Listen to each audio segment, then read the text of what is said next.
Okay, welcome to Almost Got It. And as the entire planet is hurtling towards technological singularity, this is our attempt to discuss the implications of it on transhumanism, consciousness, AI, and spirituality through the lens of breaking news of the week.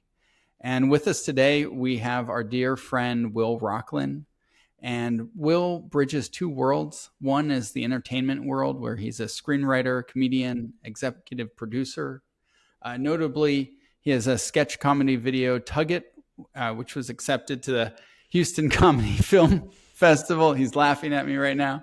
And the Iron Mule Comedy Film Festival. And as a stand-up comedian, he has performed at venues such as the Village Underground, East Comedy Club, Broadway Comedy Club, and New York City.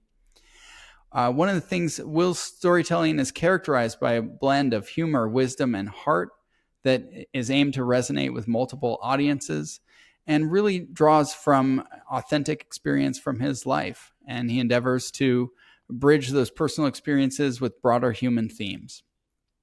As a tech leader, Will has held roles at Google, YouTube, and Square with a feelings-first approach and a use of looking at the emotional drivers to inform what to build. He's also a husband and father. And today, in our interview with Will, we'll discuss his career transition and navigating the complexity of doing that mid-stage in your career, anxiety, and we'll also talk about how to be less serious in relationships. Topics for today, we're going to continue our conversation around Dario Amodei, the CEO of Anthropic's comments about mass job loss. We're going to talk about a breakthrough in non-psychoactive psychedelics. And we're going to talk about a new hack of the week that you can do in your car. So jumping into our usual disclaimer, we have with us, along with Will, our co-host Dylan, who's the CEO of System 2, a platform that's bringing coaching to everyone. He's an MIT engineer, a YC founder with an exit to Google, a burner, a Sri Lankan, one of my dearest friends. And of course, Ben, who is also a CEO coach, former CEO of Esalen Institute, the home of Human Potential Movement, an entrepreneur with an exit to Google as well, and a father. And of course, please subscribe to our podcast on Spotify, YouTube, etc., and send us feedback. And let's get started. All right. So, Will, super great to have you here on the pod with us. And so let's jump in. One of the things that I think is interesting is how you bridge these two worlds of tech and comedy. And I'm interested in what motivated the shift, right? There was a period of time where you're in tech, and then there was a period of time you went full into entertainment and comedy and all this sort of stuff. How do you make a big life decision like that? I think my first thought is that I'm not sure it is a moment in time where it is a decision that is like discrete and then it's made, because it kind of feels like I keep making it. And it also kind of feels like sometimes like I'm water skiing, and one ski is tech and one ski is comedy, and sometimes the lights get kind of far. And this is why you do all that yoga, right? Stretching's vital. And sometimes it feels like maybe I could be on one ski and then I could be doing slalom, and sometimes I wipe out, and sometimes it's a big gulp of water. And sometimes it does feel like it can be something that can ride on top of the water. I think what precipitated it, because that was your question, right? Like what spurred this? Yeah, like right? You have this career in tech. You've worked at Google, you've worked at YouTube, right? You've been at Square, right? And most people, they sort of get in a lane and they go there, and then to sort of hit the reset button at this time in your life, it takes some courage. Yeah, they say that.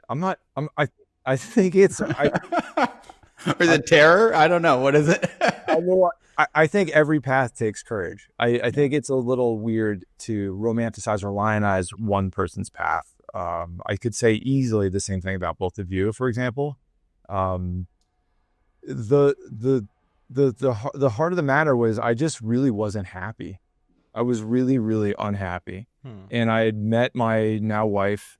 She had just moved in with me, and I finally had someone to basically cave to about how deeply unfulfilled I felt. And at the time I was feeling extremely rebellious, maybe because I had never really rebelled before. I'm not So this sure. all goes back to your childhood. Yeah. It goes back to Carl the purple dolphin or whatever.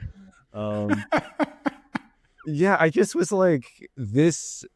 I had a real sense of not wanting to go down like the standard path, that it just felt like almost like a magnet being repulsed by its opposite pole. And so it sent me really far away from the world that I knew. And I don't know if it's its own end or if it's a means to a greater end. And I think that that's the part people say is courageous, where it's like, I'm going to go down this like really bizarre, basically completely unprofitable path for a long time. It's going to be a lonely journey. And I just have to like have a lot of trust that at the end of the day, there will be some sense of like, oh, okay, cool. That was worth it. That was really worth it. So from one way to put that is to be anything from like a comedian or storyteller perspective, you have to get quite good at being in truth, I think, like any good art. And so it's really walking me over there. And maybe that is the whole thing I really needed to go get. And that's more of like a spiritual. You mean going to get sort of truth? Yeah. Yeah. Because if you walk up on stage and you're kind of bullshitting. Are we allowed to swear on this podcast? Yes, totally. Encouraged to swear on this podcast. Okay, we are very good. If you get up there and you bullshit people, they immediately feel it and tune out. And I think that's true of a good, company's marketing message, or when you first meet somebody on a date. So I'm not sure I was being untruthful, but I definitely think that I was hungry for going into the deep end on authenticity. I do feel like you're not giving yourself enough credit here. Like you're saying, like there are a lot of people who just like kind of stay in their lane and deal with the unhappiness, and kind of just when you have momentum in something, it's jumping out of that and trying something completely new is really scary. And I have tremendous respect for people like yourself who just like even consider it, much less leave like a potentially very lucrative career, like you're saying, and comedians. I mean, they're starving artists most of the time, and like kind of economically it doesn't make sense either. But going after something that you really love, I'm curious, when is there a spark in your childhood or whatever? Like there was a point where you really wanted to become a comedian. Like what was the beginning of this story? Well, guys, I got to tell you, I don't really know if I want to be a comedian. Like, I've been doing it. I also do screenwriting. That's kind of the main creative output for me right now. So I think it's also important for me to just volunteer that I'm working hard to not say it's got to be this external thing, right, or us. And that is also its own huge pain in the ass to deal with, and to hold lightly and not give too many fucks about. It feels good to swear now that it's opened up. Here we go. Yeah, take it for a test drive there, Will. Yeah, yeah, she's handling pretty good. So I think the thing about Dylan, I totally forgot your question. Do you mind if I just opine from the thread that I can remember, or do you want to reorient me? Well, he was asking about the spark, and then I have numerous follow-ups that I'm going to hammer you with.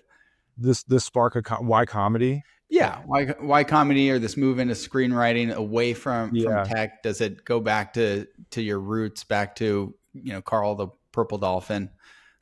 I think there's something about the best comics who change how we orient, like a lot of us, how we all orient to an idea, or there's something that's been challenging, and to help us like not only like deal with it, but like enjoy the dealing of it. Like the best guys and girls can do this, and it's something that I was just like, man, I really, really want to be able to do that. I really want to help heal like a large amount of people's problem around a thing. And I wasn't seeing it in the environments that I was in. And that's not like a knock on the business world or this, Silicon Valley. And what I've since seen from this angle is actually how much truth some people are saying in the business world. And I'll point to like maybe Adam Grant or Scott Galloway or Brene Brown or I forget like the CEO of Anthropic. I'm dropping his name right now. Amodei.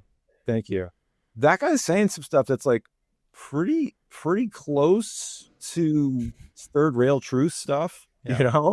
Like the guy the CEO of Palantir, he's being pretty honest from what I'm gathering. So I think that's actually pretty cool. Pretty cool to kind of go down that path and then try to go get that, but also see it's where it's also back there too. Well, a couple questions there. One is, what's important to you about healing for other people, right? There's all kinds of things that could drive us. What brought you to that? I think when I'm at my happiest, when I'm at my most like personal sense of who I am, capital S self, as sometimes it's described, or Buddha energy. And I think we all tap into this. One of the components that's there for me is that I'm of service. And so this is a sense of like, you guys know a lot about this. You know more about this than me by a lot. The notion that this isn't coming from a place of ego of like, oh, cool, let me like show off. And anytime I approach things from there, I open my mouth from there, it doesn't work. It doesn't work as well. It's like a big headwind. So if it's coming from a place of being of service and trying to untie things or uncomplicate things, defog things for others, and kind of create a little bit of healing and a laugh along the way, awesome. Now I'm having a good time, and hopefully we're connecting, and something more is getting created. Well, I mean, they say laughter is medicine, and I forget who said it, but I really like this idea that if we didn't know how to laugh, we couldn't deal with a lot of life, right? And so what I hear you saying is that the comedians who are really authentic and put themselves out there, they talk about topics that in some cases we don't know how to deal with, right? And by bringing humor and levity to it, like I think about, Louis C.K. just talks about these things that are sort of like taboo, hidden in plain sight that no one wants to name, but he just sort of takes you there and can bring a levity to it. Yeah, I have nothing to add. I think that this sums it up perfectly. Yeah, what that reminds me of also something you said earlier, getting close to the truth. And in this podcast, we tend to talk about kind of the nature of the universe and all these things, and try to kind of like understand that a bit more. And oftentimes I end up thinking that the whole thing is a fucking joke, and like that's kind of, I don't know, like maybe that's just the only way to deal with it. But there's some kind of really humorous element to the nature of existence. I don't know if you ever think about it in those terms. But 100%. Yeah. Dude, 100%. I feel like I'll just say the word God, but we could use universe or whatever. Yeah. That person, that entity, they have a sense of humor. Dude, this shit is hilarious. Let me just give you like one example. Yeah. The fact that he made like all women slightly cold and all men slightly hot. Dude, stroke of genius. That's a very Super Mel Brooks move. Just one's going to be a little unhappy all the time. And they're not going to get it right. Yeah. Until the car was dual climate. Like that's how long. Yeah. And we have a mattress that literally like one side, my wife's side is set to hot, and my side is set to really cold. So it's just and sometimes we cross the chasm to the other side. It's like, whoa, what's going on here? It's like, this is crazy. Yeah, right. And like for humans to be like, no. This is like a feature or like even a whole company. Like that's how Yeah. like important. Dude, this shit's amazing. Yeah, that's true. That's true. Yeah. See, that's why I utilize separate bedrooms, or when that doesn't work, just separate houses, right? Yeah. Now this is getting really interesting. And now this is like turning into like societal like okays. Like, cause I can hear my mom being like, ooh, what's going on in their marriage? When you say like they sleep in different beds or different bedrooms or different houses, but then you hear people who live like that and they're super happy. We're so stoked. That's true. That's true. Yeah. Yeah. Well, you can visit, you can visit, right? Yeah. You She can get her own apartment, I think is what. Yeah, go for it. One of the best things you can do for your sleep is to actually sleep in separate rooms. So I don't know. Yeah. Or sometimes separate states. You could, if that's not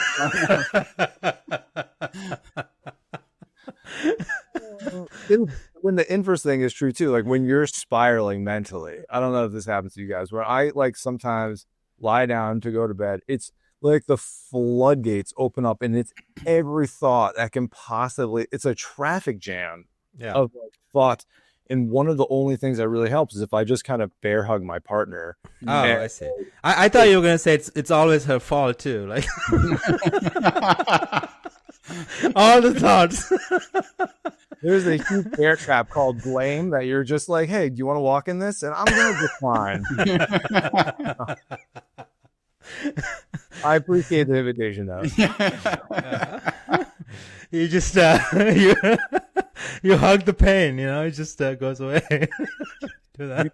You just your body, like it helps, like because the mind body connection is super interesting, right? And then some people say it's not even connection, it's one thing. Yeah, It's like Dr. Ellen Langer, who I've been reading a little bit lately. It's one thing. So if you can get the body to help the mind calm down, it's like kind of petting a horse almost. It's like really wonderful. Yeah. So that can be how I fall asleep. But yeah, there may be middle of the night when I wake up in this separate bed. I mean, coming back to comedy, well, I do feel like if people took life a little less seriously, and honestly everything a little less seriously, like the world would be so much better a place, right? Like, so why the fuck is everyone so serious? Like, this is a really wonderful question. I think it's getting worse, by the way. Yeah. Why? So yes, I completely agree with the premise that if we took ourselves less seriously, it'd be way easier. I think there's so many places to go with this question. I invite a brainstorm right now. So let me just throw out. Please lead us as the seasoned executive here. How about just that there's not awesome spaces and places to chill out. A lot of the time it's like a line at the door. We had to make a reservation. We're running late, parking, all those things like create additive stress and like make it hard to like actually just be present and chill. Like, let me give you an example. Like when you go to a wedding, every now and again, someone will have a wedding where you park your car for the whole weekend and everyone just like hangs out in that space. Then like fireworks can happen, all these amazing connections because people don't have to like deal with the logistics of life for 24, 48 hours. And I think that's just rare and hard to create. But that's one idea. Yeah. Third spaces, right? There's a lot of third spaces missing. Yeah. I want more like someone just like kind of slap me when I'm like kind of, not funny or like. It's like, I'll text your wife. I'm sure she'd be happy to oblige. Yeah. Well, okay. I'll give you less, easier shortcut here. Amy, my wife and I, we instituted for, we've kind of like dropped away from this, but maybe we should practice it again, is when one of us was too serious, we gave each other consent permanently to just take a finger and poke each other in the butt. When it got almost was just being a butt. Yeah. And it was just a very visceral. I see you reliving that memory there. I'm just like, okay, We need to describe this for our listeners. Just the way you sat forward and your eyes sprang wide with surprise. I did. I've been to many couples therapy workshops. I've not come across this technique. I see a new new technique being birthed here. It's really fun when we would be in the bathroom and I could see her face, Yeah. and you could see mine, to this. Or it was also hard in the car when she was being, and I was driving, or it was like, hey, don't, the driver can't be fully poked. Yeah. But for safety's sake. But yeah, that sometimes words just get in the way. And it's, again, a somatic kind of shortcut to like, hey, let's pause and be 2 or be 8 years old or whatever. Right. Yeah. And cool out. Yeah, I mean, well, I was taking a walk with McKaylee, my partner, last week, and we sort of had this tense moment. I had given her a little bit of feedback, and she didn't like it, and so she just ranted. Right, and we were walking, and she's, why this and that, and doing this whole rant, and I listened to the whole thing, and at the end I was like, man, that must have felt great. Can I do that? And so then I did a rant too, and we laughed about it, and it sort of diffused the tension of the moment. Yeah. So now that both of you have become fathers, like, has that, having a child, does that make you more serious or less serious? I think less. What do you think, Ben? I think it can be both, right? I mean, there are places where I feel fiercely protective of my kid, and like I lose my sense of humor.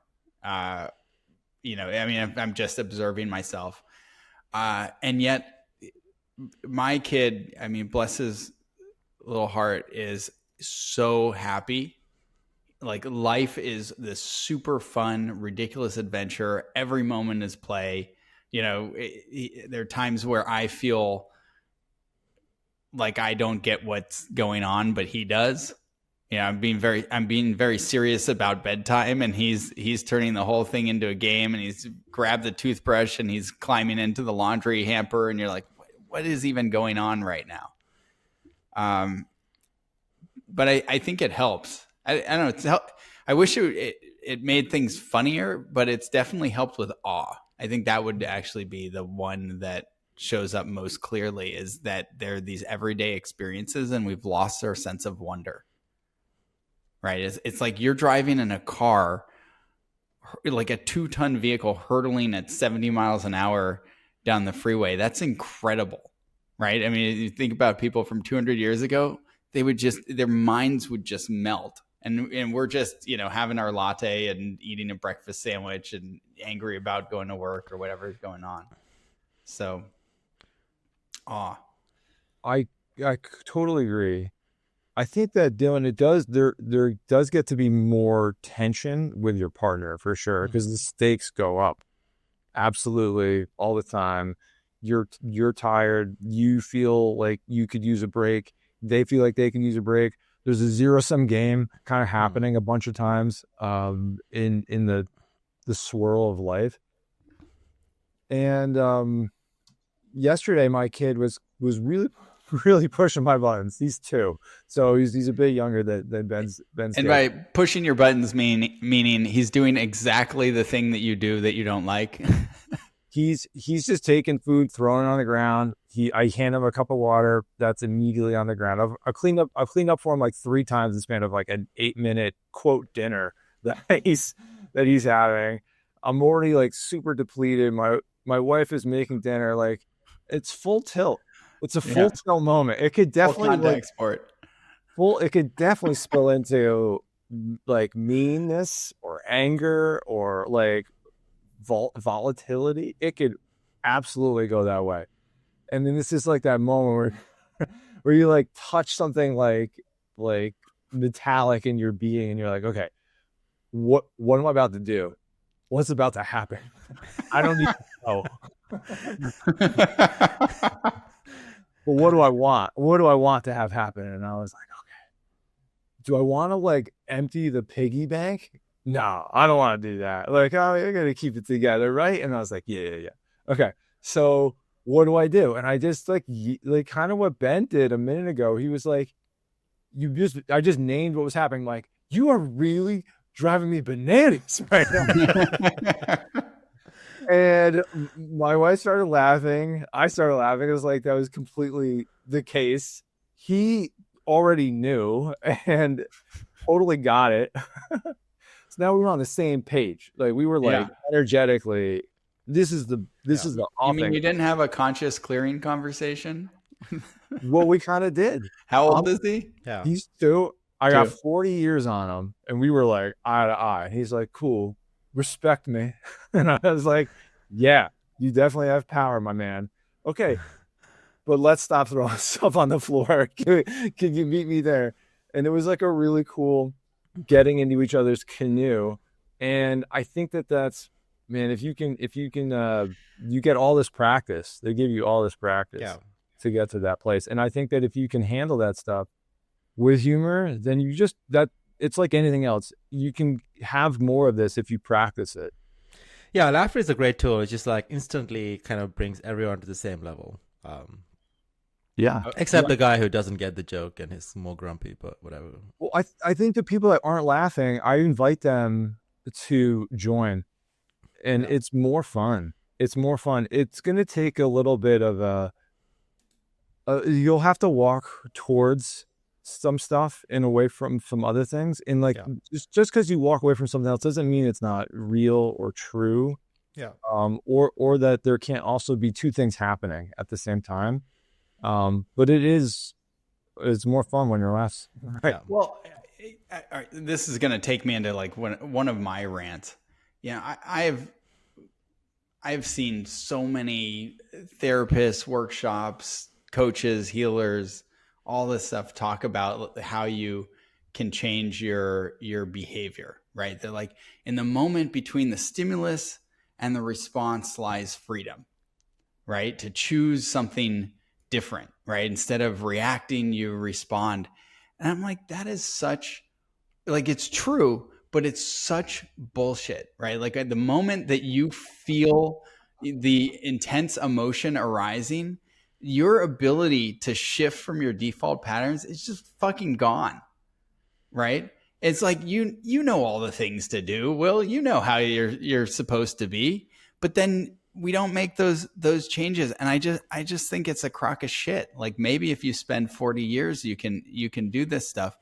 And to me, there's better ways to rewrite that patterning. But the idea that it's like, oh, I had this great conversation with my therapist where instead of getting angry and yelling like I've done for 40 years, and this is not me, I'm using an example here, but I'm gonna just choose to speak calmly and quietly or take a breath. And I see people struggling with this shit all the time.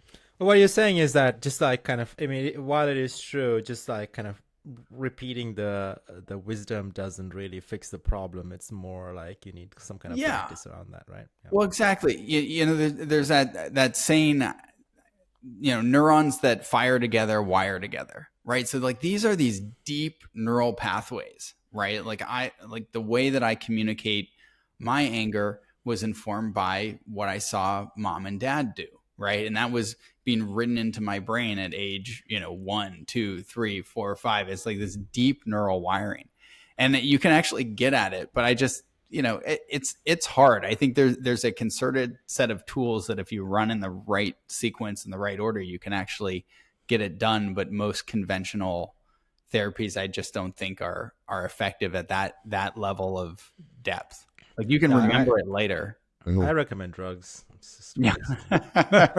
Yeah. Well, and not even just alone though. That would be the thing that I would say. Like psychedelics work as an amplifier, right? But if you take drugs and go to a rave, I don't think that's going to improve, how you communicate to your kids the next day.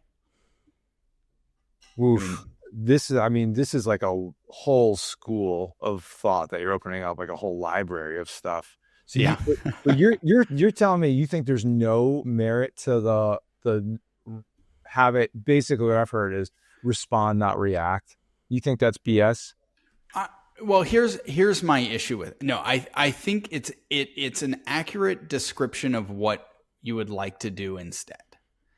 But to me, they're embedded in that, and the way that it's communicated as if it's that easy can be an incredibly demoralizing thing, because for most people that is not a real experience that they can have. I think it's easy to write that into a book or talk about it on a podcast or a TV show or something like that, and everyone go, oh, right, I can choose a totally different way to react. And that is true, but then actually making that change doesn't occur in the way that they describe, right? I think if you pair, like psychedelics as an amplifier, right, with some of these other techniques, right, to clear out the childhood patterning and to actually write in what you want to do instead in a meaningful way, so that in the moment, as emotions arise, you naturally make a different decision. Because I don't think that moment of choice always exists there. Not for mere mortals. I'm totally with you now. Yeah, I hear you. I agree. I think End of rant. Yeah, no, I thought that we left rant and that turned into like an invitation into something else. That was into something beautiful. Yeah. My little piece on this, I want to hear what Dylan thinks. My little piece that my wife and I have been working really, really, really, really, really fucking hard on this. And we're kind of having to invent, because we haven't seen a lot of this in our life, in people we know demonstrate this for a bunch of reasons, or kind of famous people demonstrate this, is just like the ability to be a mess around somebody else, and very importantly, not blame them for this being a mess or you feeling like a mess. So it's like a two-step process. It's like, you're driving me banana is step one. Like, I'm a mess. Yeah. Volunteering. Although I will say that embedded in that statement is blame, right? Because you're making them responsible for you being bananas. Yeah, well, I'm a coach. It's just had to come out. Bingo. You're using the word you. I'm using the word you. You're showing me where I'm at. I'm not like at the end. I have not achieved nirvana. Never claimed to do that. Thank you. Yeah, but it at least was like, this is happening for me, or maybe it's like I'm a mess right now. I'm really struggling. But I liked at least the bananas part, and the phrasing of that it's humorous. Yeah, that's to sort of like make light of it. But the other piece was that I wasn't the tone of it wasn't at him. It wasn't anger sent his direction. It was like, I am dealing with this. Like, it was like encapsulated in my like physical sphere and like the energetic sphere. It wasn't directed, charged to him, which I think really hard about. And I really want to, it's my problem. It's my mess. He's being too, he's supposed to do this stuff.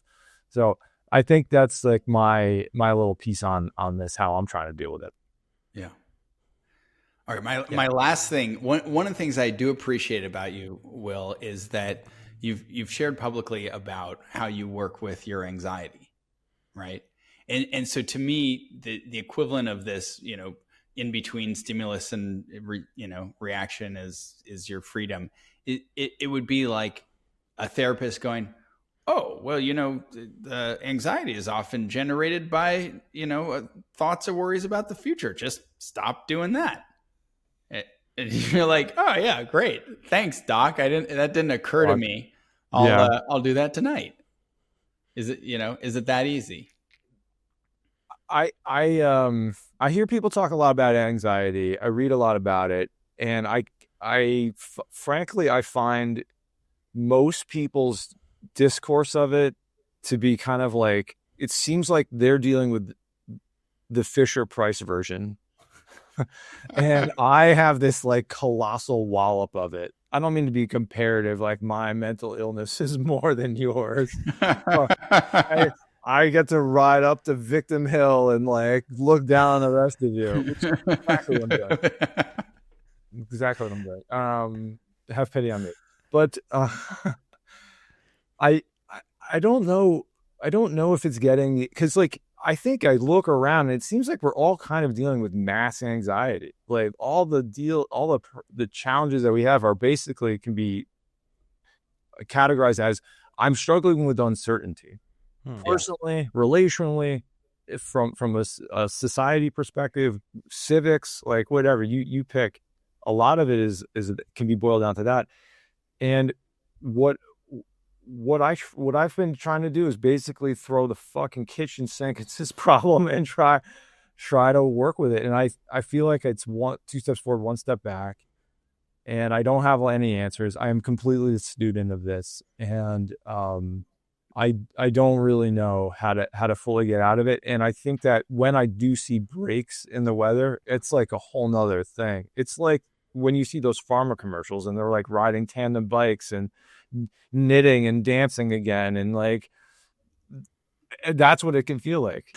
I mean, Dylan, you taught me something really important about anxiety, and you were like, I point cognitive behavioral therapy at it, and you gave me like because I reached out to you about this. I was like, you seem like you have kind of a good like balance, like you're surfing this wave from here, from what I know about you, what it looks like.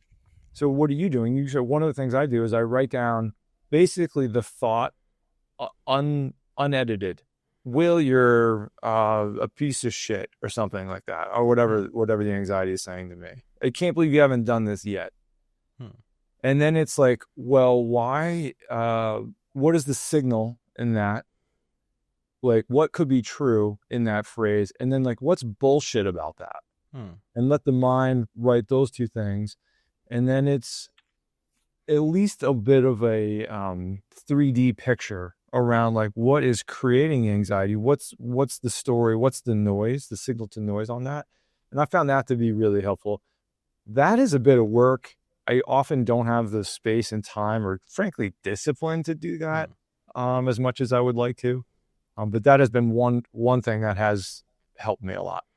Yeah, no, CBT is very, very effective for these types of things. Something that I've done in the past as well.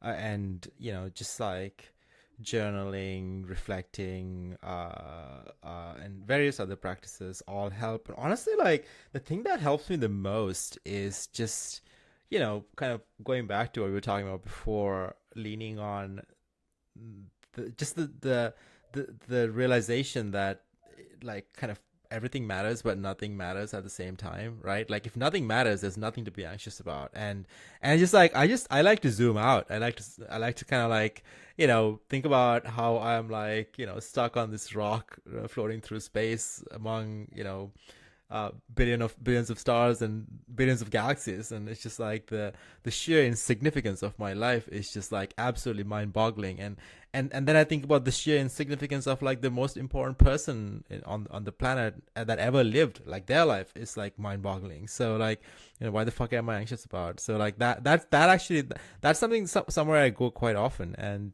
that really helps me snap out of it.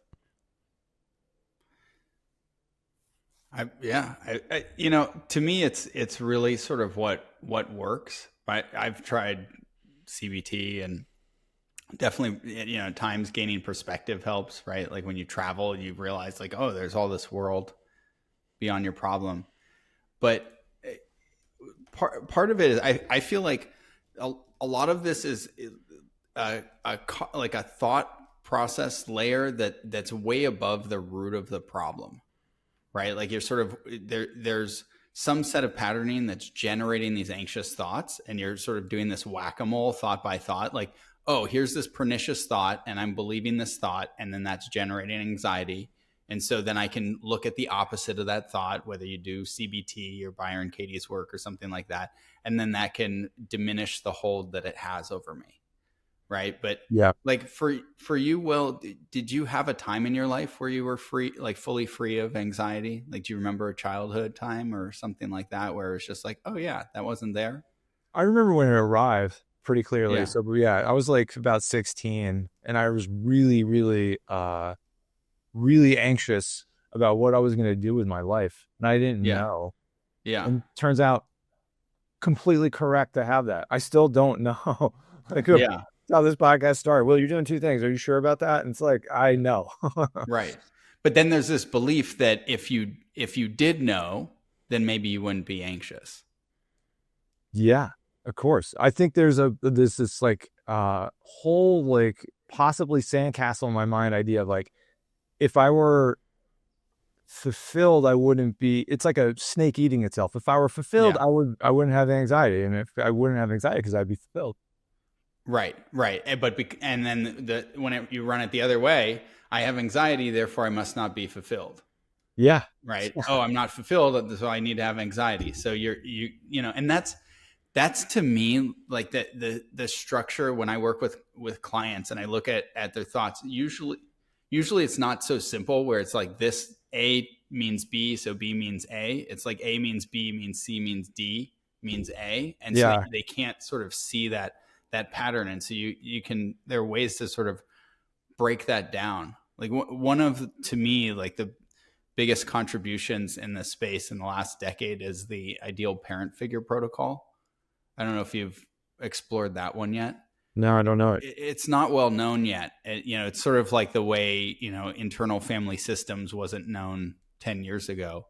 But I think part of the challenge that I had, and I have my own struggles with anxiety, I'm making jokes, but, I'm also making them at myself. It is, I didn't have maps for some alternative way to feel. I mean, it sounds like you did at some level, and maybe it's just like, how do you click back over on into running on that older map? But like there are places where you need ways to write in new neural pathways to fire. Like, what does it feel like to perhaps not know what you're doing and feel calm and not anxious, right? Like, yeah. Sounds awesome. How much Cialis do I have to take?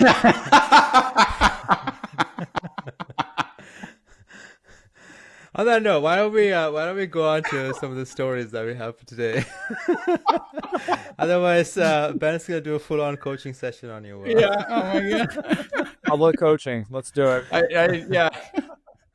Did you take your Cialis before this interview, Will? I did. Yes. I have a raging boner right now.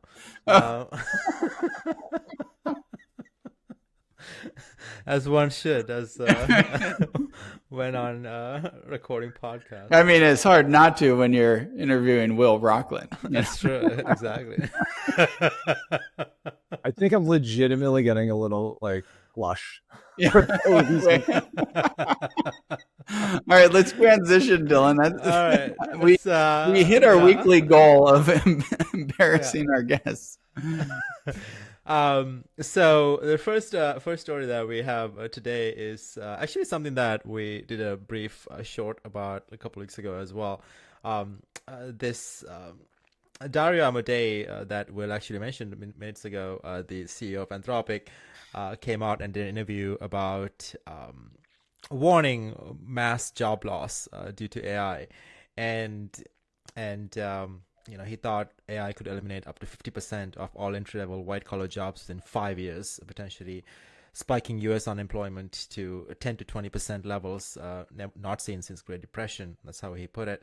And then he also, proposed some very creative solutions. What he proposed a token tax. Every time AI model generates revenue, 3% would go to government for redistribution. So this is like and he talked about this, and obviously media fucking loved it, right? Like anything about destruction of the world and mass unemployment is just candy for media. So there were like lots of stories published about it, a lot of conversations. We briefly talked about this, Ben, but I'm curious if you guys have any new takes. When will AI take over comedy? Do you see that happening, or any other thoughts?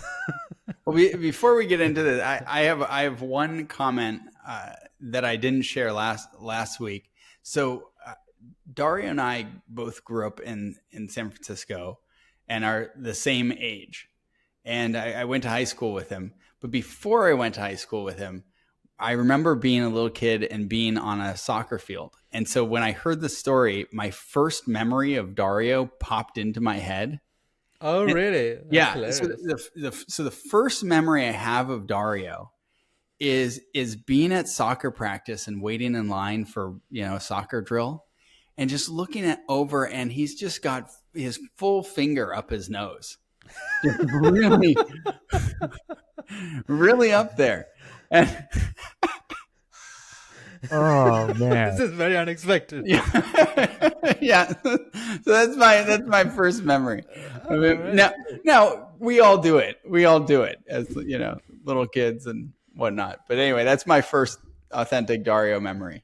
this is great. We were talking about does God have a sense of humor? And you're telling me this is the man who could bring down humanity. This is the image of him. That's my memory of him as a kid. So, yeah. This is perfect. Like he's gonna end the world. Cut to.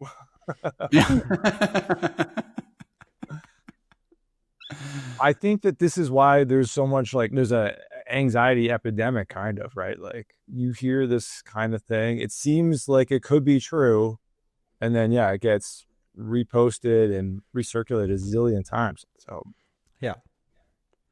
Well, yeah. Your point about uncertainty, right? Humans are often not comfortable with high levels of uncertainty. The three of us sort of exist in an industry, though, that is highly driven by that, and often by people who thrive in that. Like there's I forget the name of it. There's sort of this measure where on one side people love and thrive in uncertainty, and the other side people crave absolute certainty. And I ran this study for our team at Esalen when I was running Esalen, right? And we had 150 people do this, and it was basically all the leadership loved change, and then everyone else was at the other end of the bar.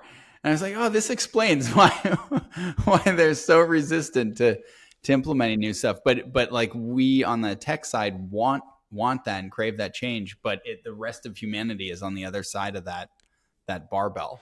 Well, it's worth talking about what change are we actually seeing, and to your point, Will, how much anxiety are we causing?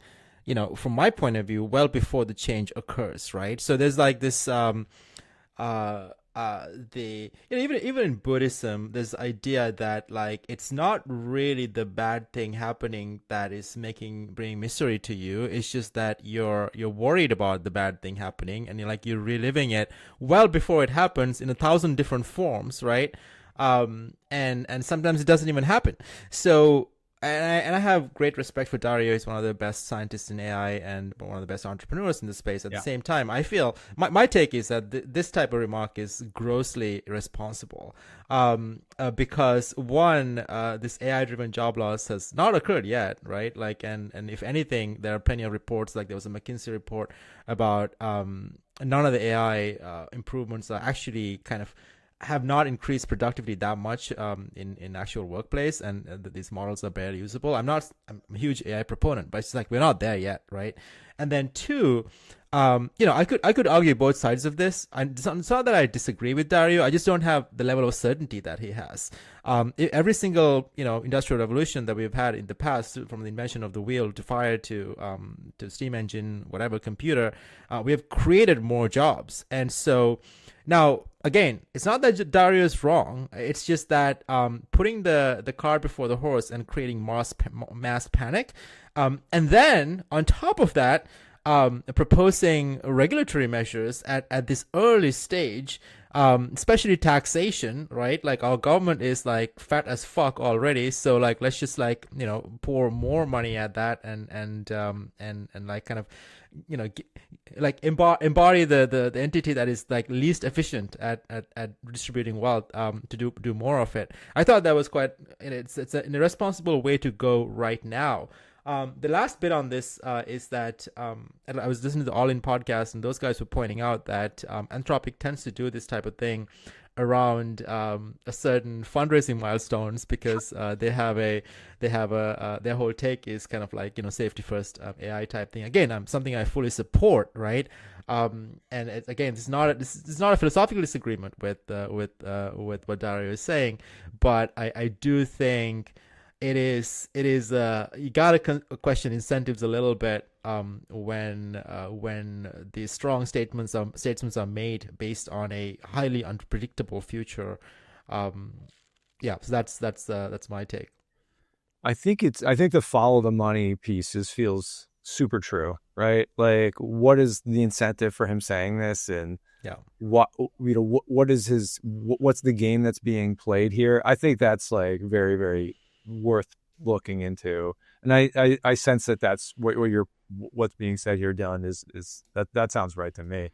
I think though that there's also like just it's kind of I think that there's a lack of leadership from my perspective outside a corporate voice on what to do with AI that feels at the same time credible. Like, I'm not sure, I'll just pick on a politician. I'm not sure Bernie Sanders or Ted Cruz feels particularly believable in AI and what to do about it. I'm not sure who that person is, and if there is one, that'd be really cool to find out from you guys if you know anybody. But I think because there's like this sort of almost a vacuum of like wisdom around this, I think that it creates tremendous pressure on oneself to figure out what to do here. And if I'm not doing a lot, then maybe I'm going to get steamrolled by a future I've been told is coming. So it's kind of like you're getting double fucked at the, by this. And I think it's like uniquely challenging. Yeah. Well, a couple of things.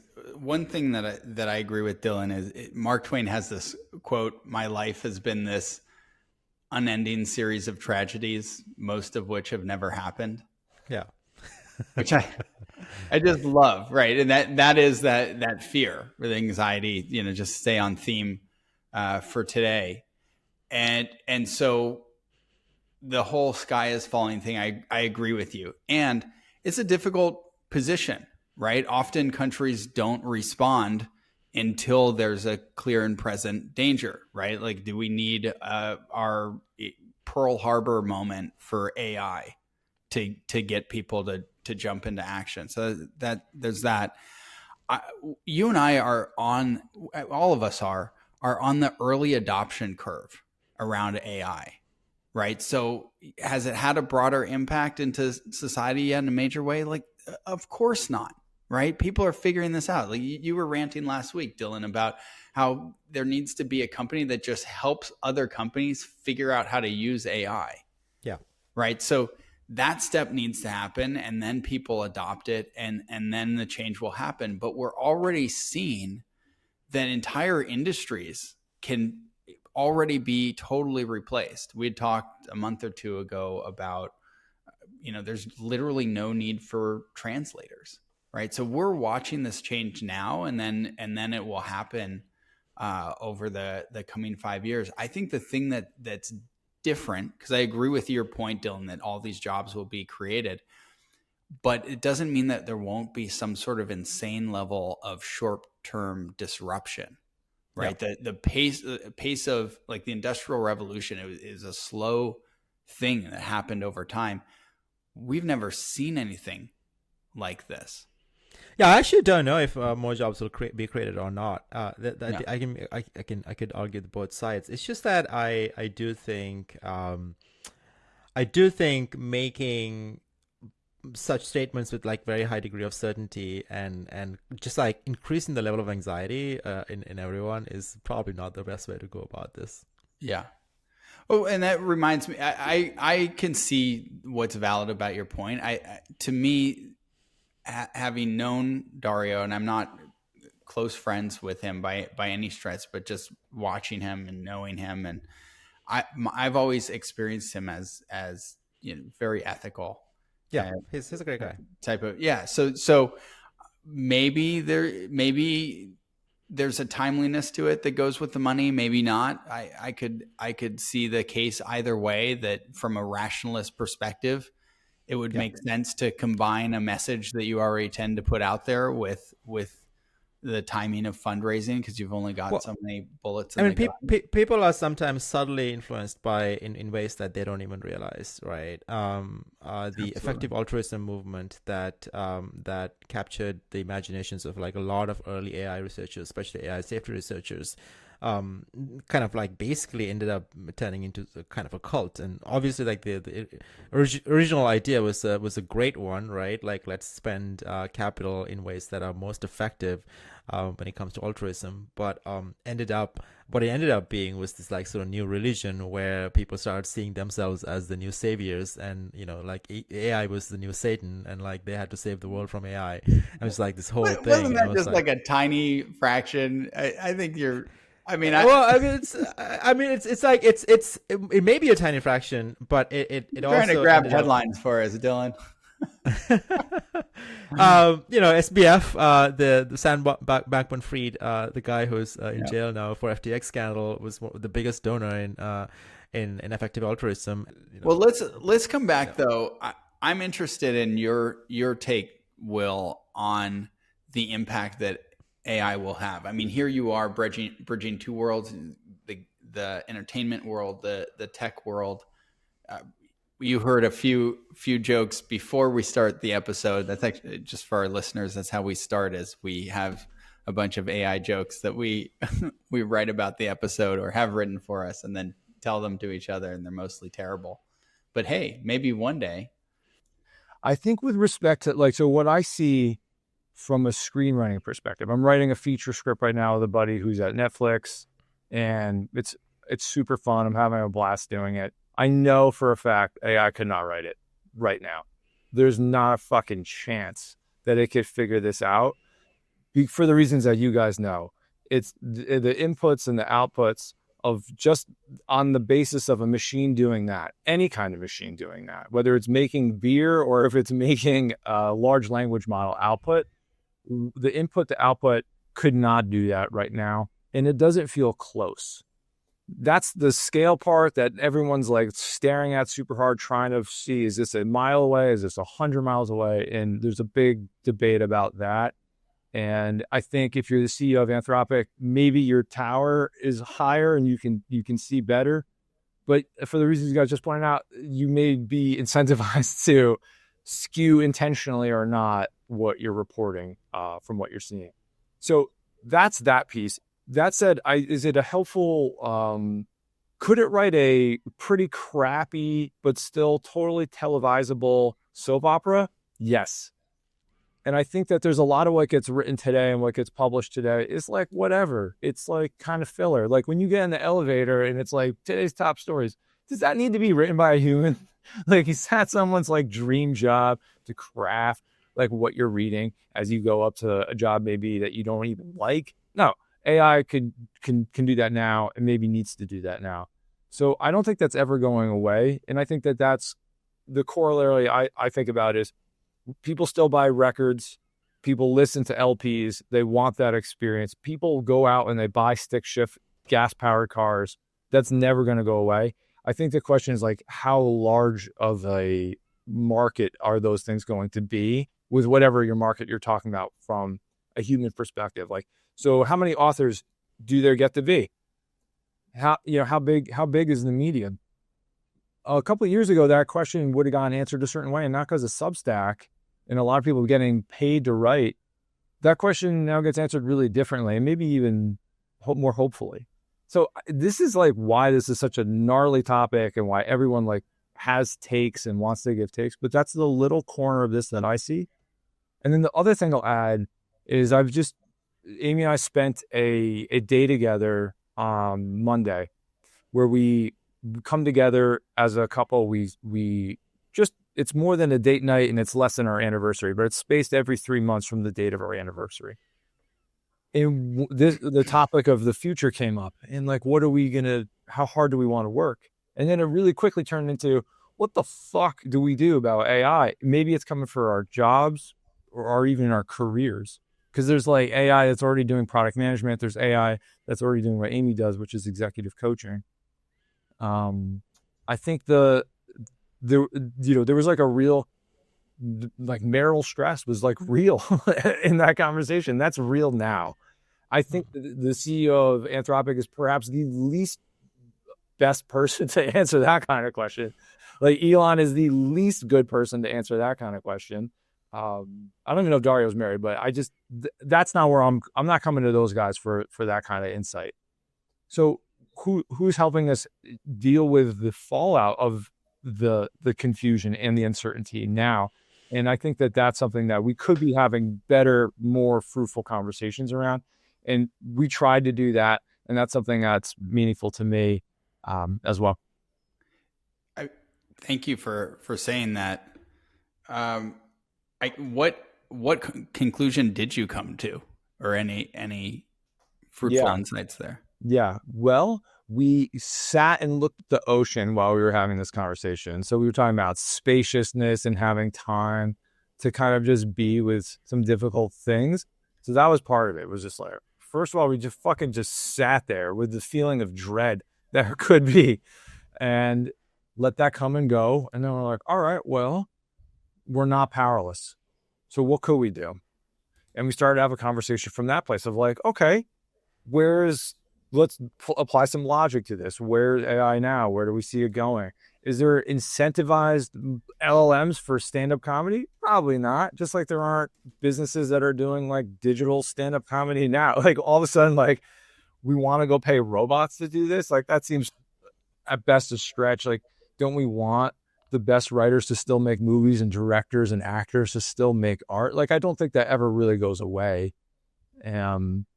So there's some like sense of maybe even, I'll use a word like conviction or even confidence or calm, like some of those C's around like, yeah, that feels pretty good. That feels like that ain't going away from just a business standpoint as well, right? Maybe not 100%, but some.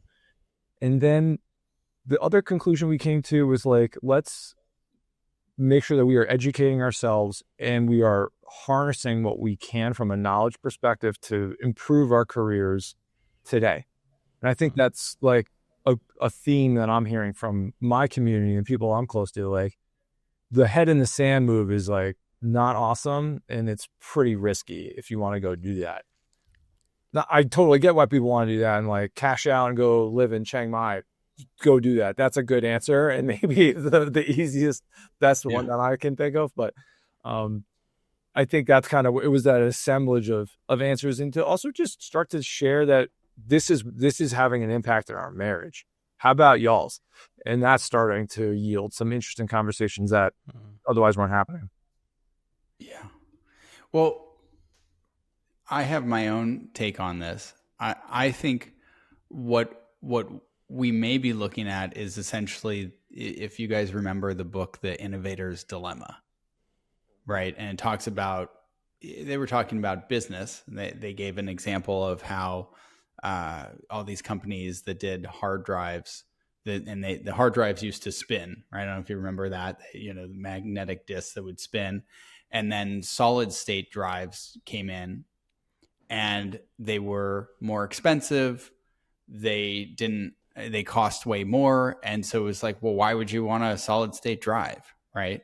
It's not as good as these other hard drives, way more memory, way faster, all that stuff. And then little by little, it just crept up better and better, better and better. And then when was the last time anyone heard the whir of a hard disk, right? It's just gone. And it feels like for certain categories of what humans do today, we're in the innovator's dilemma where the AI is coming. And we're like, well, it can't do this and that and the other that our fancy human can do, right? But over time, that will get eaten away. And I mean, we saw a leap from an IQ of 100 with ChatGPT. What was it, Dylan? Like 4.5 to a leap to 4.1 or whatever. 135 with the O3 model. Yeah. And so I hold two things. One is I think a lot of traditional jobs are totally going to go away or will completely change how you do it, right? I mean, there's another podcast, I think, the Daily AI, and the guy, the way he writes his tweets is he has an array of AIs that represent different authors like Shakespeare and Oscar Wilde and things like that. And they write tweets for him. And then he feeds those tweets into a bunch of AIs that simulate his audience and then takes the ones that perform the best. But he sort of he curates, and he does some initiation around that. And so I can see like that type of evolution happening where not necessarily all the jobs go away, but what we do completely changes. Like the amount of creativity that I think will be unlocked is going to be staggering. Orders of magnitude more art and media being created than we've ever seen. And some of it probably unbelievably cool in ways that we can't imagine. Yeah. You're touching on two things that I think go under discussed, which is one, like, isn't there a bunch of shit you don't want to be doing at your job that like you don't want to do in your personal life? Like, who's jazzed about doing taxes to the extent that they're doing it? Wouldn't it be really cool if AI could kind of vacuum all that up and just fucking do it? Like, that'd be pretty dope, right? And there's a part of all of our jobs where we maybe we just like, we're done with it. And then the other thing is like, even in the most dystopian AI futuristic movies and novels, tends to be a human in the loop for all of it. And so the human never fully goes away. And I think that's what you're pointing at with this tweet master, so to speak. Yeah. Which, by the way, could be a great way to write some AI jokes. I think when it writes in the voice of somebody else, I think it's actually pretty terrible. I don't know about you guys. Like, I'm like, when I ask it to write like George Carlin, it's just sort of like append. Oh, that's who I use for all these jokes. Like offensive to George Carlin. Yeah, for some reason AI is pretty terrible at jokes. I don't know what it is. Maybe there's like some kind of really deep fundamental insight there. Like I think people have discussed this, but no one kind of knows what this is. I have a theory. I feel like you're about to say something else, but I can share something about this. There is a type of humor that developed over time from Hollywood, right? It's basically a bunch of Jews coming here, and like Charlie Chaplin, maybe he's a really early famous one, and saying, this is funny. And then convincing or just being truly that funny, and everyone being like, yeah, let's do that. And then that torch gets passed, to like Mel Brooks or Judd Apatow. So there's a cultural there's a lineage. Context of what's funny. It's not like a universally accepted human definition of funny. Yeah, like they say that like Gary Shandling, who's a comic that I love, some of the comics in that writer's room were Judd Apatow and I think it's Sacha Baron Cohen. Anyway, we should look this up. There's like 3 or 4 like amazingly, intensely successful creative geniuses that are in that writer's room. So they are literally and figuratively passing the torch to one another. And there's all these stories. If you look for this, like one I heard, anyway, I can keep going. There's a lot of them. There's a lot of these. And if your favorite comic is like Eric Warheim, well, guess what? Bob Odenkirk gave him his start, and they have a personal connection that is the inception of Warheim's career. And there's a lot of this. The internet shows up and has a completely divorced sense of humor. It's not worse or better. It's just different. So that tone of voice on Reddit or maybe X, it's like maybe snarkier or it's like more subversive. There's something else. It's a different sound. It's a different tone. And it's like another kind of genre of music almost. And so when you go into AI and you ask it to make jokes, it's kind of pulling more from that stuff. And like the kind of campy dad joke versions that we see a lot of versus maybe more of a Steve Martin kind of sensibility, for example. Oh, interesting. So have you thought about that, or is that a thing that's talked about, the genres of jokes? I have not heard anyone talk about this. This is I'm breaking this insight on this podcast right now. I really like this. I really like that a lot. With just the idea that there's so much cultural context around jokes, because that's what there is with music, right? In order to understand blues, you sort of need to know something about the context of what it emerged out of, right? And I think this is why every parent hears their children's music and they're like, that's not music, because they don't have the same context. So it doesn't hit the same emotional notes for them. Yeah. When you're a stand-up, one of the things you got to figure out how to do is tap into the rhythm of it so that the audience knows when to laugh. Like that's why it's set up, punch, tag. The tag is, let me just add on to more punch to keep the joke going. And when you hear someone who's talented and funny, but they, like when my jokes, I'm like, I know there's something here and it's not hitting. It's generally because of that. I'm missing something there that's not letting the audience understand, like, now is the setup and now is when we're done. And they're like, yeah, where? Like, I think we've all done that at a dinner party where you're like, and then I'm going to say this. And then it's like kind of crickets. And you're like, oh, yeah, that's likely what's happening. Oh, that you didn't prime the audience to go, hey, your moment to laugh is almost upon you. Yeah. Yeah. That's right. So so whatever culture you're coming in from, because now it's like, anyone, thankfully, like if you're coming from a less, like a more marginalized community and you're on stage, like your Ali Wong, she's 100% coming in with her perspective, her life story, all that. And it is 100% aligned with that setup, punch, tag framework every time. And so that is old. That's like older than Rodney Dangerfield. That's older than Sid Caesar. That's I don't know when that got started, but they say that got started in like summer camps for adults in like Schenectady. Sorry, not like words are failing right now. About like vaudeville. More editing here. There's an answer to this. It is. Dylan, note the time. It is. Oh my god. There was this originated with I'm kind of blanking out, but it's based. Let me Google it. Give me 30 seconds. Richard, summers for adults. Dylan, you got an eye on the time when we want to sort of start to transition. I'll let you communicate that. No. Yeah, let's go into another story. Okay, fuck it. Sorry. There's a cool. Oh no. Well, we could stay with it, and then either go to another story or go into.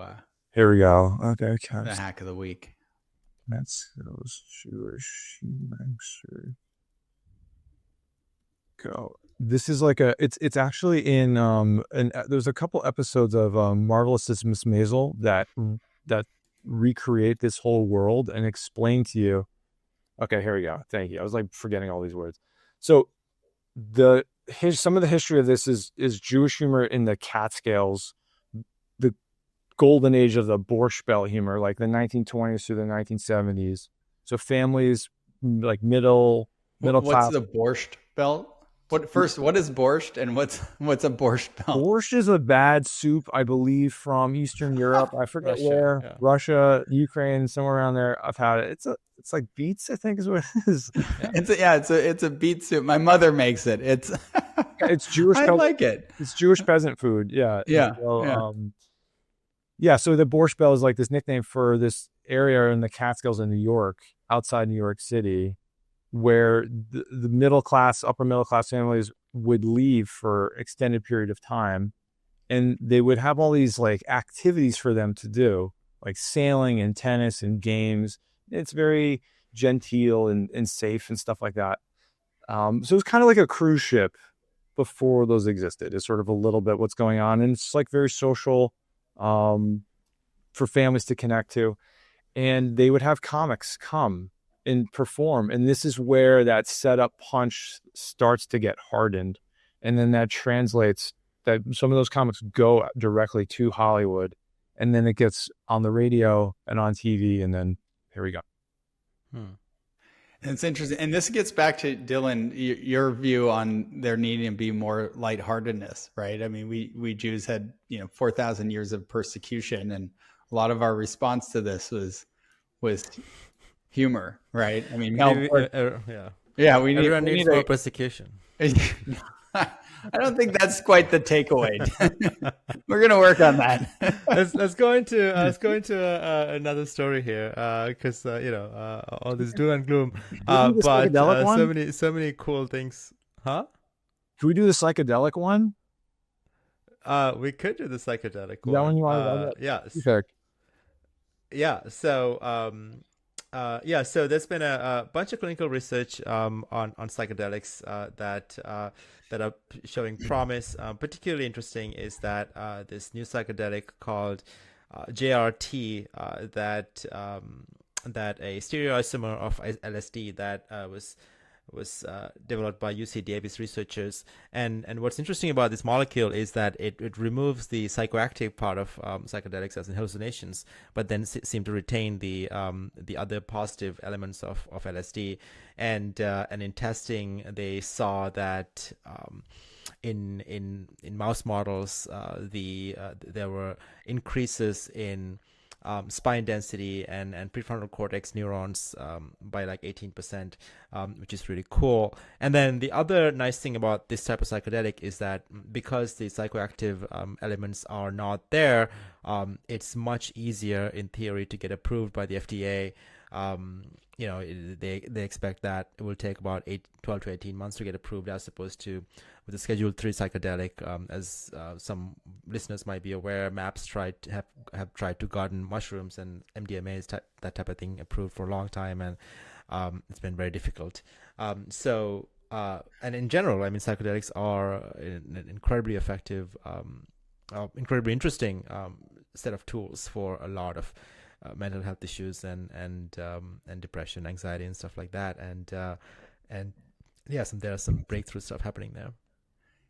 I mean, talk about reducing humor, right? It's like these scientists are basically going, "Hey, you know what? We figured out how to take the fun out of psychedelics. That'll be great." Oh shit!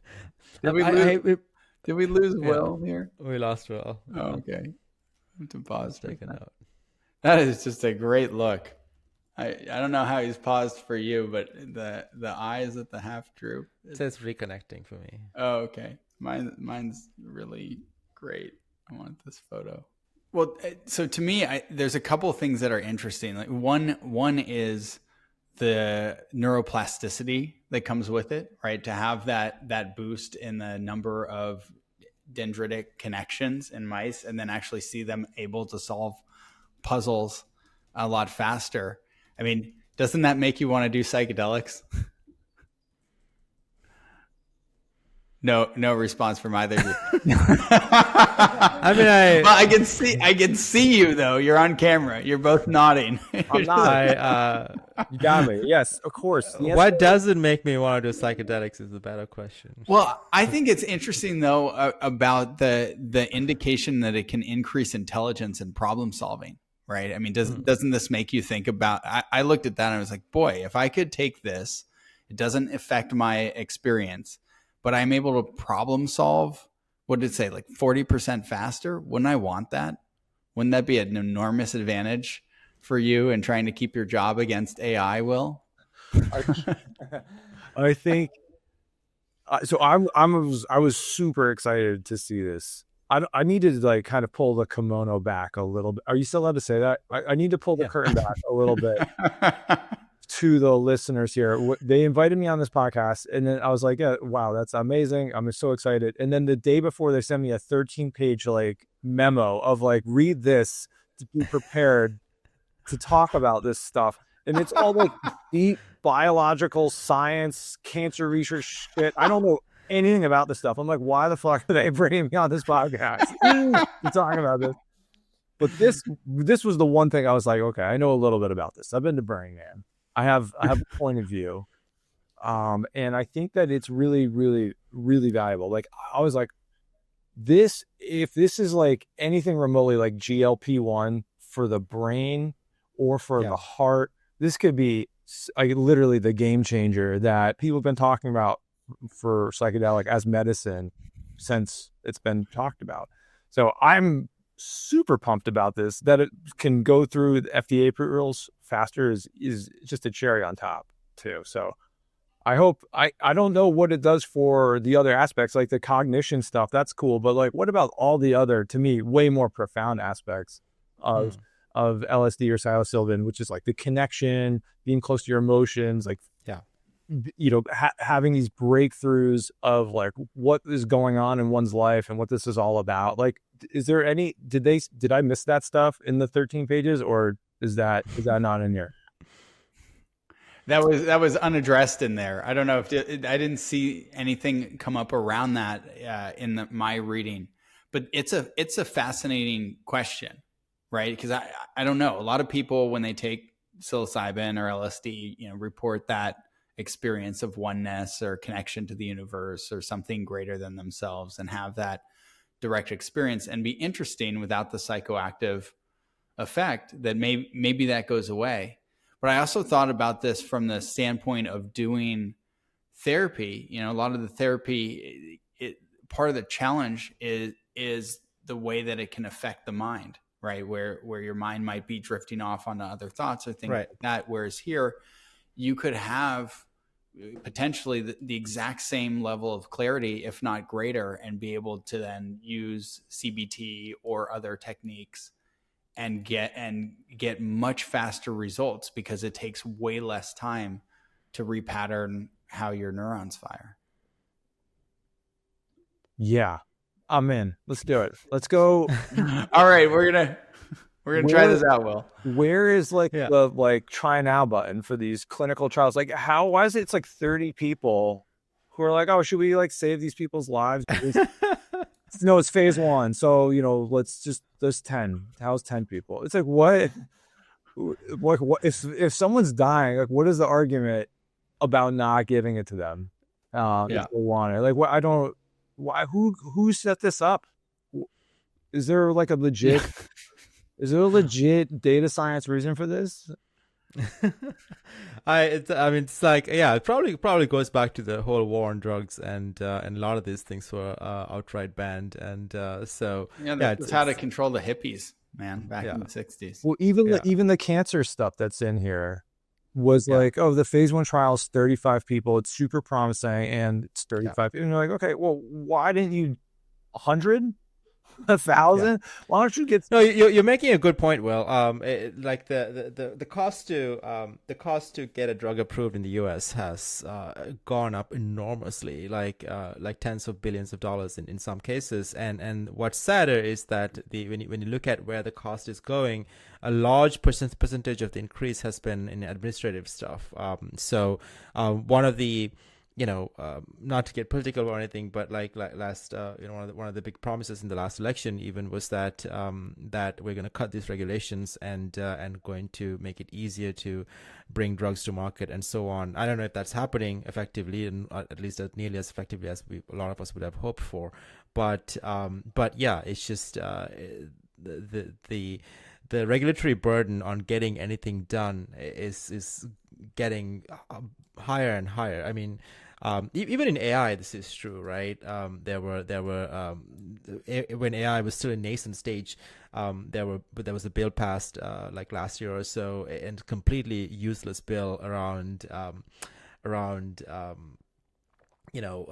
kind of regulatory requirements for AI based on the number of flops the computers use, which is a poor measure to begin with, but then also, and the new administration has removed these measures. So yeah, there's like regulators like to regulate, and everything slows down way more than we want them to. So it is unfortunate. Dylan, I feel like I'm like 9 to 20 months away from you coming out to me as a Republican.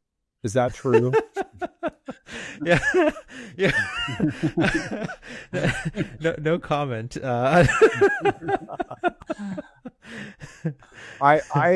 by the way, I that's great. I support your choice, and I want you to. Well, I mean, okay, I'll ask the question directly. I'm very libertarian. I've always been very libertarian. I'm a social liberal libertarian, and so whoever's aligned with that is where I'm at. Yeah, right on. I respect. Yeah. Cue awkward silence and transition. No. We can get into that. I have things to say about that if you want to talk about it. I know we're wrapping up here, but maybe as a I think that I think we should be calling out bullshit. Just I don't like left or right is like nauseating and just boring. Like it's also not working. It's really, if you're on the left, like I'm on the left, everything we've been jumping up and down about seems like it's not accomplishing any of it. So I think it's fucking time to stop doing that and try something else. Like, let's listen. Like, I don't think what is happening is wholesale bad. And that has gotten me into many heated fights with some real dear friends of mine, who are equating him to Voldemort and worse, if they could find the analogies. And I just don't. I think that's a kind of mindlessness, and knee jerk, and not useful. Yeah, thankfully the conversation is shifting in the left as well. Ezra Klein, who is a very prominent leftist journalist, wrote a book called Abundance, and kind of like outlining kind of like a, you know, I guess progressive / liberal path towards the same objectives, and yeah, again, like much more about deregulation and so on. Yeah, so it's just there's a lot of common sense there. Right. Ezra Klein. All roads lead to Ezra Klein. Yeah. All right. Should we go into the hack of the week, Ben? Sure. So as we wrap up here, we like to share a hack of the week. So I'll share the hack of the week that I tested out this morning. So we talk quite a bit here about longevity and things like that. And Dylan, you're huge on weightlifting, right? Sure. Just maintaining muscle mass. And one of the places that we often forget to focus on are all the facial muscles, right? And so I was reading up on this last night, and the guys explain, well, you sort of wiggle your nose left to right, and you do nose wiggle reps, and then that that keeps the muscles toned there, and then eyebrows up and down, and then so is this like a class you go to at your gym or something, and everyone's making faces?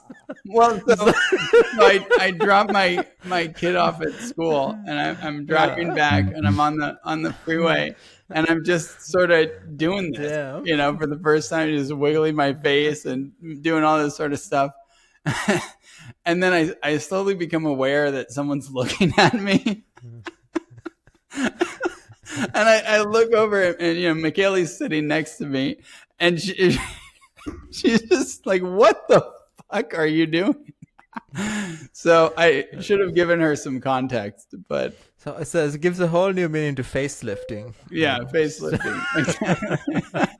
That's a totally hashtagable right there. So yeah. So what's your tip here? Like, you gotta wiggle your face.